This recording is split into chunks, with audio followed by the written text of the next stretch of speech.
Hey everyone, welcome back. We're diving deep today into Chapter 2 of The 7 Stages of Purification and the Insight Knowledges.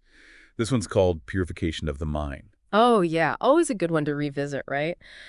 This book, for anyone just tuning in, it's like a masterclass in Buddhist meditation written by a Like a master. seasoned pro, right? Yeah, Giving us the inside scoop on how to reach enlightenment. exactly. And this chapter, Purification of the Mind, also known as Siddhavasuddhi, it's like level 2 on that path to liberation, building on, Oh yeah, it picks up right where we left off with purifying your actions. you got it. It's like, okay, you've got your outer world in check. Now let's get to work on that inner world. Inner peace. Love it. But purifying the mind, I mean, that sounds pretty intense. Where do we even begin with something like that? Well, the book lays out two main approaches, which it calls vehicles. You've got the Serenity vehicle and then the Insight vehicle. Two different vehicles, huh? Like choosing between, I don't know, a sports car and a minivan. Do they take us to the same destination? Same destination, different routes. So let's start with the Serenity vehicle, also known as Samatha. It's all about developing concentration, real deep concentration. We're talking samadhi. Ah, samadhi. That blissful state of focus where all the mental chatter just fades away. You know it. But getting there, it's not always easy. The book lists like 10 major obstacles that can get in the way. 10 obstacles. Wow. That's a lot to watch out for. Like what kind of things? Well, things like getting too attached to your living space or caught up in family dramas. Yeah, those everyday distractions can be tricky. For sure. And then there are things like, chasing after special powers. That can be a real distraction for some folks. Like special powers, like trying to levitate or something? Yeah. Yeah, It sounds a little out there, but you'd be surprised. For some folks, those powers can be a real temptation, a distraction from the true goal. makes sense. So it's all about recognizing those potential pitfalls and then, I guess, minimizing them, creating the right environment for concentration. Exactly. And the book actually goes a step further. It outlines 6 specific internal obstacles, like, states of mind, and then offers up antidotes for each one. Oh, that's interesting. So it's not just about the outer environment, it's about cultivating the right inner environment too. Exactly. Like, say you find yourself constantly dwelling on the past. The book suggests practicing forgiveness as a way to kind of, loosen that grip. So it's about developing those mental antibodies to fight off the negativity. Love that analogy. And to help you along the way, the book lays out 4 auxiliaries. Auxiliaries, like a meditation support crew. You got it. Things like cultivating faith and wisdom, unifying your spiritual faculties, putting in the right effort, and of course, practice, practice, practice. Okay, that makes sense. A solid foundation for your practice. Yeah. But I gotta ask, is it really as simple as just like sitting there trying to empty your mind? Because that never seems to work for me. Uh-huh, I hear you. It's definitely not about emptying your mind completely. It's more about gently guiding your attention. And that's where mindfulness comes in. Mindfulness, the art of being present. Exactly. The book stresses that mindfulness is key, not just for concentration, but for gaining insights too. So we're talking about being present in every aspect of life, not just on the meditation cushion. Yeah, that's the ideal. It's like you're building a mental muscle. The more you practice, the stronger it gets. And eventually you can bring that mindfulness into, walking, eating, even doing the dishes. Exactly. The book even describes techniques for maintaining mindfulness while transitioning between postures. Wow, like mindfulness for every moment. I Yeah. love that. Yeah. But what about all those, thoughts and emotions that keep popping up? The stuff that makes it so hard to focus in the first place. Oh, the book tackles that head on. It describes meditation as a battle against internal enemies. Kind of a dramatic image, but it makes sense. Internal enemies. That sounds kind of scary. Who are we fighting against? Those mental defilements, greed, hatred, delusion, you name it. They're sneaky and persistent, always trying to hijack your attention. Like little gremlins in your mind, constantly whispering doubts and distractions. Exactly. They're masters of disguise, those gremlins. They can make even the most mundane things seem super tempting. I can definitely relate to that. So it's about being vigilant, constantly noticing those subtle shifts in your mental state. You got it. Now, as you progress on this path of serenity, the book outlines 8 specific meditative attainments. They call them Anya-samapati. 8 attainments. Wow. Sounds like we're about to go deep. Are we going to need a map for this part of the journey? I'll be your guide, don't worry. So the first 4 are what they call jhanas, which are these states of like super deep absorption and tranquility. Jhanas. I've heard of those. But they sound, well, kind of hard to reach. They're not a walk in the park, that's for sure. But the book breaks it down. Before you even get to the first jhana, there are 2 preparatory stages, preliminary work and access, where you're basically training your mind to, really settle down. So it's like a mental warm-up before the main event. Exactly. And then each jhana has these specific mental factors associated with it. Things like applied thought, sustained thought, joy, bliss, the good stuff. Sounds amazing. So the meditator observes these factors, refines them, and then moves on to the next jhana. You got it. It's like a step-by-step process. And then beyond the 4 jhanas, there are 4 even more refined states called the immaterial states. The immaterial states. Okay, now we're really getting into the esoteric stuff. We'll save that for another deep dive, maybe. But we've covered a lot of ground already. We talked about facing those mental gremlins. We talked about the jhanas. Right, and I love that image of meditation as a battle against those inner enemies. It really highlights the importance of staying alert. But remember, at the beginning, we talked about 2 vehicles. You're right. We still have that other path to explore, the insight vehicle, also known as Vipassanayana. Yeah, that one's been piquing my curiosity. I'm ready to shift gears whenever you are. Let's do it. The insight vehicle, that's where things get really interesting. Okay, insight vehicle, bring it on. After all that serenity talk, I'm ready for some insight. What's this one all about? It's a different kind of journey, less about stilling the mind, more about, I guess you could say, sharpening your perception. Sharpening perception, huh? Yeah. Like instead of calming the waters, we're learning to see through them. Exactly. So with the insight vehicle, you still use a meditation object, but the goal is to really see its true nature. See how it's just mind and matter, what they call namarupa. Namarupa, okay.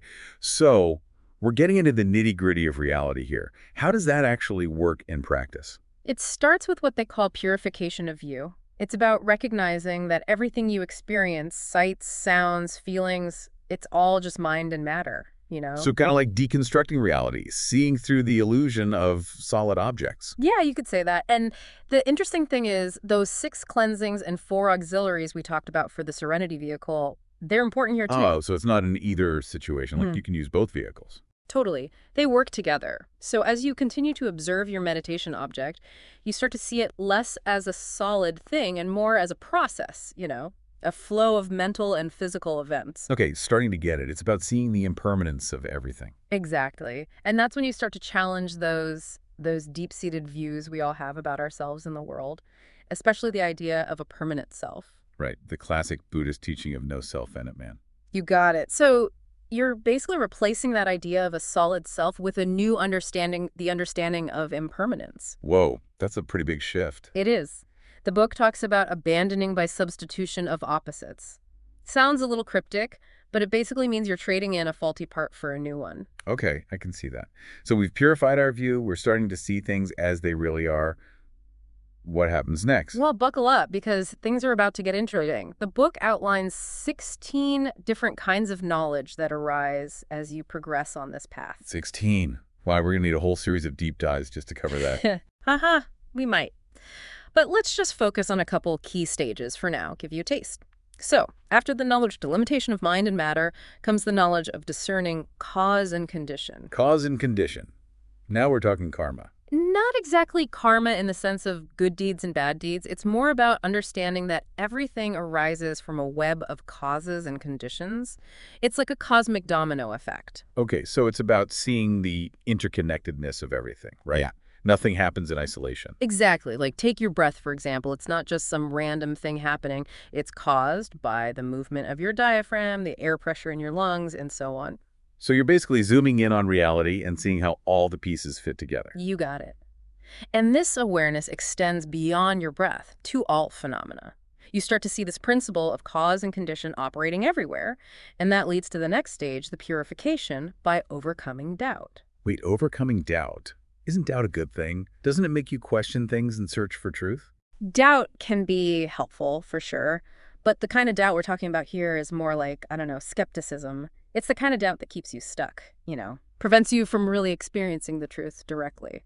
Ah, so it's like you can read all the maps you want, but until you actually set foot on the journey, you'll never really know the terrain. Exactly. The book describes how, by directly experiencing this law of cause and effect, you move beyond intellectual understanding. You're not just reading about the path anymore, you're walking it. Okay, yeah, that makes sense. So it's about trading in your textbook for a pair of hiking boots, so to speak. I love that. And this shift in perspective, that's what they call knowledge of things as they are. Things as they are, huh? That sounds pretty profound. It is. And this overcoming doubt, that's actually the fourth stage of purification. We're making progress. 4 down, a few more to go. So what's next on this insight vehicle journey? Well, now it's all about making sure you're on the right track. The next purification is called purification by knowledge and vision of what is path and not path. You got to know which way to go, right? Right, like we're navigating through a forest and we need to make sure we're not just going in circles. Exactly. And this is where knowledge by comprehension comes in. It's a really deep understanding of, those core Buddhist teachings. Impermanence, suffering, not self. Ah, the classics. But it's not just about understanding them in your head, right? It's about seeing them in action, in your own experience. Exactly. So instead of just thinking about impermanence, you're actually witnessing the arising and passing away of things. It's happening all the time, right in front of you. Wow, I can see how that would be transformative. It is. And the book talks about this classic formula. This is not mine. This is not I. This is not myself. It's a practice for disentangling yourself from all those fleeting experiences. So you're basically becoming an observer of your own life, instead of getting swept away by the current. Exactly. And this ability to observe, to not get caught up, that's essential for navigating the next challenge on the path. You ready for it? Hit me with it. What's next? The 10 imperfections of insight. 10 imperfections. Oh, that doesn't sound good. They're like those mirages in the desert, you know? Yeah. They look like the real deal, but they're just illusions, distractions that can lead you astray. Oh, so it's like you think you're making progress, but you're actually just going in circles. Exactly. Like you might have this incredible vision of light and you think, oh, I'm enlightened, but it's just a temporary state, not the real deal. I can see how that would be tempting. How do you avoid those pitfalls? Mindfulness. Always mindfulness. Just observe the experience without clinging to it, whether it's pleasant or unpleasant. So mindfulness is our trusty compass, always pointing us in the right direction. You got it. And when you can navigate those imperfections, you complete the purification by knowledge and vision of what is path and not path, one step closer to liberation. Amazing. So we've purified our view, glimpsed the interconnectedness of reality, dodged those tricky imperfections. What's next? Where does this insight vehicle take us now? Well, now that the path is clear, it's time to really understand how this whole liberation thing works. The next purification is called purification by knowledge and vision of the way. It's like a behind-the-scenes look at enlightenment. Ooh, I like it. Behind the scenes. Sign me up. Okay, I'm ready for that behind-the-scenes look at enlightenment. This purification by knowledge and vision of the way, tell me more. Think of it like this. You're not just observing the path anymore. You're understanding how it works. Like taking apart a clock, seeing all the gears and springs. Getting into the mechanics of it all. Exactly. The book breaks it down into these 3 stages of realization. Full understanding as the known, full understanding as investigating, and full understanding as abandoning. 3 stages. Okay. Full understanding is the known. What's that all about? Imagine you're a scientist, right? Looking at something under a microscope. You start by observing its basic characteristics, right? Shape, color, texture. Okay, yeah, getting a clear picture of what you're dealing with. Right. So in this stage, you're doing the same thing, but with phenomena. You're understanding their basic nature, like the solidity of earth, the fluidity of water. Got it. So like laying the groundwork, getting a firm grasp of the fundamentals. Exactly. But then we move on to the second stage, full understanding as investigating. Now you're going deeper. You're exploring those characteristics, seeing their impermanence, their unsatisfactoriness. Okay, so we're not just observing anymore, we're experimenting. I like that analogy. And as you investigate, as you really see things for what they are, that's when you naturally transition to the third stage, full understanding as abandoning. Abandoning. What are we letting go of here? All that stuff that keeps you bound to suffering, greed, hatred, delusion, those mental defilements. Ah, so we're doing some mental house cleaning. Exactly. We're weeding out those negative mental states, replacing them with wholesome ones. Okay, starting to see the bigger picture here. But you mentioned 8 kinds of knowledge within this purification. Do we have time to go through all of them? Maybe another time. For now, let's just focus on the first one. Knowledge of contemplation of arising and passing away. Arising and passing away, that sounds familiar. Like we're back to that impermanence thing again. Yeah, it all connects. So in this stage, you're seeing with incredible clarity how everything is in constant flux, arising and passing away moment by moment. Like a never-ending dance of creation and destruction. Exactly. The book talks about seeing the beginning, middle, and end of each process, birth, decay, death, It's happening all the time. Wow, that's pretty profound. Makes you think about life and death in a whole new way. It does, but remember, this is just the first stage. There's so much more to explore. I'm ready for more. What comes after this contemplation of arising and passing away? Well, the next stage is knowledge of contemplation of dissolution. Now, you're not just seeing things arise and pass away, you're seeing them disintegrate, moment by moment. So it's like we're zooming in even closer, seeing the impermanence at an even finer level. Exactly. The book uses some vivid imagery here, bursting bubbles, froth boiling over. Okay, yeah, I'm starting to get the picture. Not a very comforting image, though. It can be a bit unsettling, but it's a necessary part of the process. You're realizing that there's no solid core to anything. And that can be scary, right? To see that everything is constantly dissolving. It can be. That's why the next stage is called knowledge of appearance as terror. Terror. Okay, now I'm really scared. Why would seeing things dissolve be terrifying? Well, imagine realizing that everything you've ever known, everything you've clung to, is ultimately fleeting. It can shake you to your core. Yeah, I can see how that'd be terrifying. Like the ground is suddenly shifting beneath your feet. That's a great analogy. But the book emphasizes the importance of facing that fear, not running away from it. So we acknowledge the fear, we feel it fully. Right. Then what? Then it can transform into something else. You start to see the inherent suffering of clinging to things that are constantly changing. This is knowledge of contemplation of danger. So not just fear for ourselves, but recognition of the suffering that's inherent in existence itself. Exactly. And as that sinks in, it leads to knowledge of contemplation of disenchantment. Disenchantment, does that mean we become, like, disillusioned with life? Not exactly. It's more about letting go of attachment. You start to see the futility of chasing after fleeting pleasures. Ah, so instead of clinging tighter, we're loosening our grip. You got it. And this disenchantment naturally leads to the next stage, knowledge of desire for deliverance. Desire for deliverance. Now that sounds promising. Like we're finally ready to break free. That's the spirit. You've seen the limitations of clinging, and now you're longing for something more, something lasting. And that yearning fuels the next stage, knowledge of contemplation of reflection. Okay, so we're reflecting on what exactly? Everything.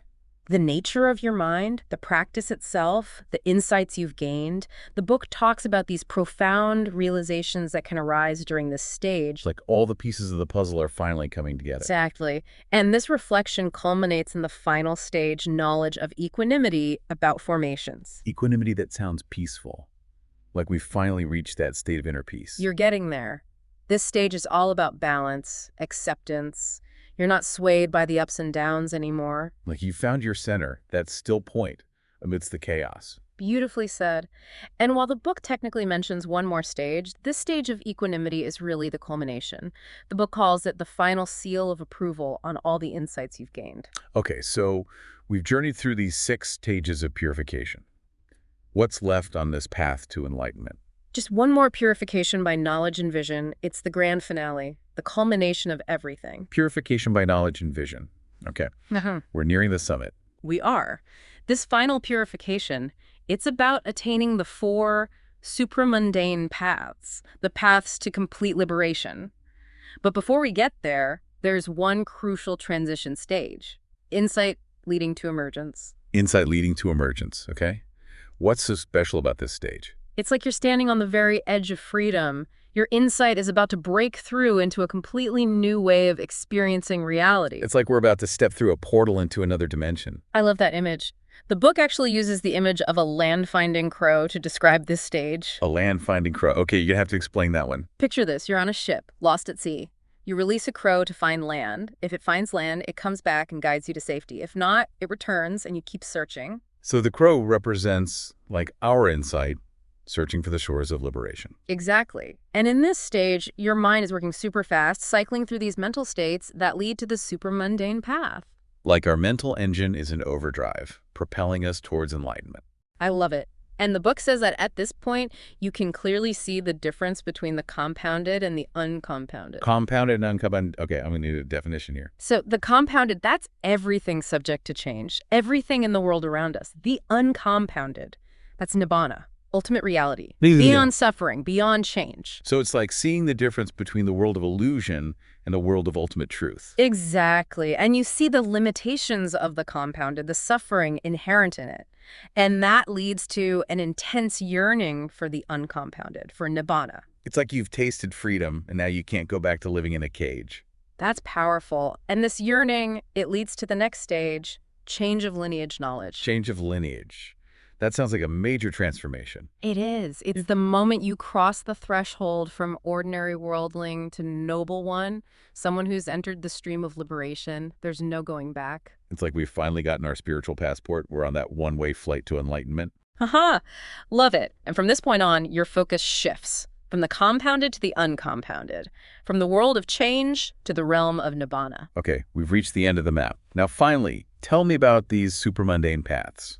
There are 4 of them: stream entry, once return, non-return, and arahantship. 4 paths, okay. Yeah, Like climbing a ladder, rung by rung until we reach the top. exactly. And each path has a specific function. It eradicates certain mental defilements, those fetters that keep us bound to suffering. So we're shedding those layers of ignorance, those chains that hold us back. Right. So the first path, stream entry, it breaks 3 big fetters: personality view, doubt, and clinging to rules and rituals. Wow, so right off the bat, we're tackling some major obstacles. No more clinging to that idea of a separate self. Exactly. And the second path, once return, it weakens 2 more fetters: Yeah.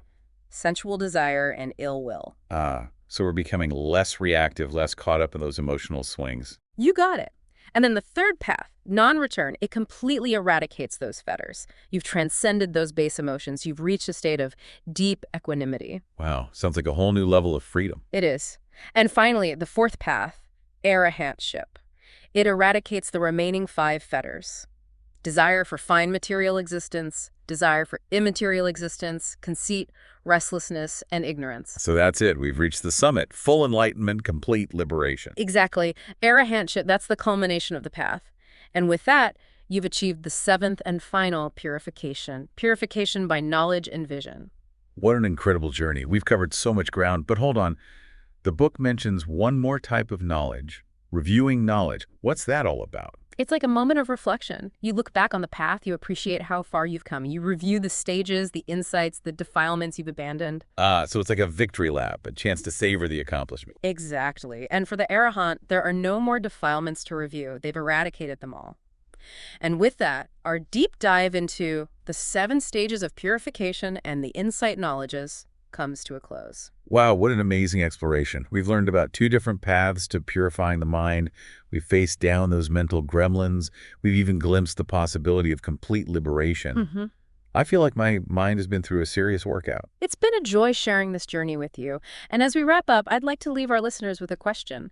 How can these insights into the nature of mind and this whole process of purification inform your own life and practice? Something to ponder. Absolutely. So much to reflect on. Thanks for joining us on this deep dive into Buddhist wisdom.